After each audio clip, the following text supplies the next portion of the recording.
Bonjour, je m'appelle Daniel Mars, agronome au service à la clientèle. Aujourd'hui, je vais vous parler de l'importance de la température du sol dans l'établissement de vos cultures de soya et de maïs. Les semis ne se font qu'une seule fois par année. On se doit donc d'optimiser les conditions qui vont assurer une germination et une émergence adéquates. Les cultures ne requièrent pas toutes la même température de sol minimale pour initier la germination. Les céréales, par exemple, vont initier la germination à des températures aussi basses que 5 degrés Celsius. Par contre, pour le maïs et le soya, des cultures dites semi-tropicales vont nécessiter pour le maïs une température de sol de 8 à 10 degrés Celsius et pour le soya de 10 à 12 degrés Celsius pour initier la germination.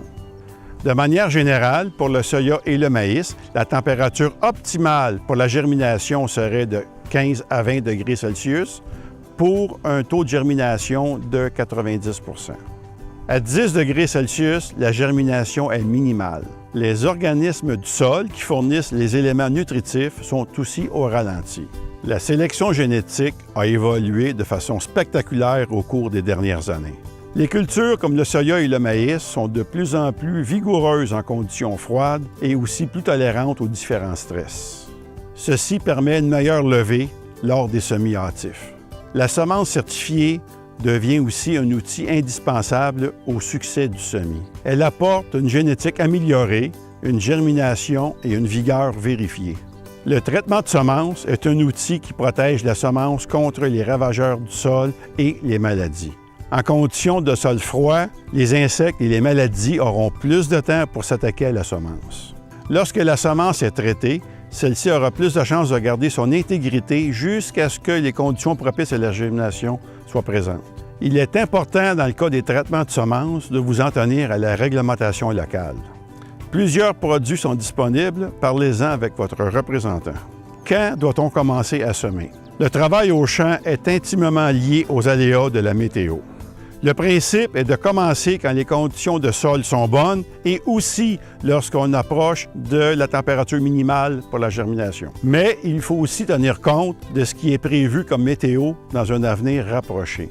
Si on annonce 2 journées de chaleur suivies d'une longue période de temps froid, alors on est mieux de laisser la semence dans le sac et attendre que le sol se réchauffe. La température du sol est directement liée à la température de l'air. Un sol chaud, vers la mi-avril, peut très bien se refroidir si on a une période de froid prolongée. Le type de travail de sol influence aussi le réchauffement de celui-ci. À l'automne, un labour ou un travail de sol permet un réchauffement plus rapide au printemps. Un travail de sol au printemps va aussi aider à augmenter la température plus rapidement.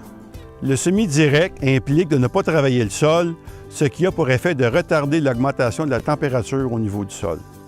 Le semi-direct doit toujours être effectué un peu plus tard que le semis conventionnel. Ainsi, le sol aura le temps de se réchauffer dans la zone de semis.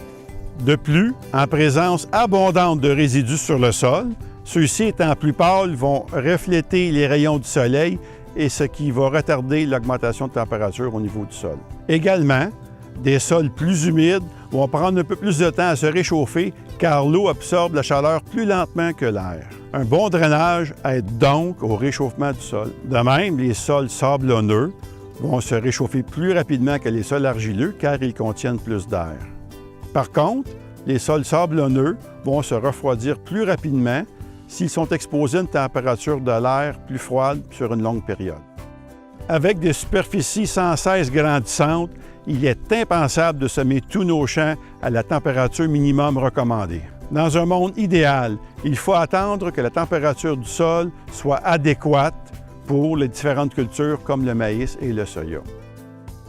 Mais les printemps sont courts, les superficies ensemencées sont grandes, il faut commencer le plus tôt possible pour optimiser nos rendements. Les prévisions météo à moyen et long terme peuvent devenir un outil important pour prévoir la température du sol.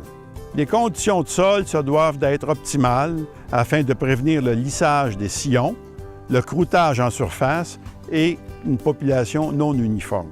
En conclusion, Afin d'obtenir un rendement maximum, il est important de se fier à la température du sol au semis, mais la date et les conditions au champ sont aussi des outils importants à considérer dans la décision de semer. Je vous souhaite un bon printemps.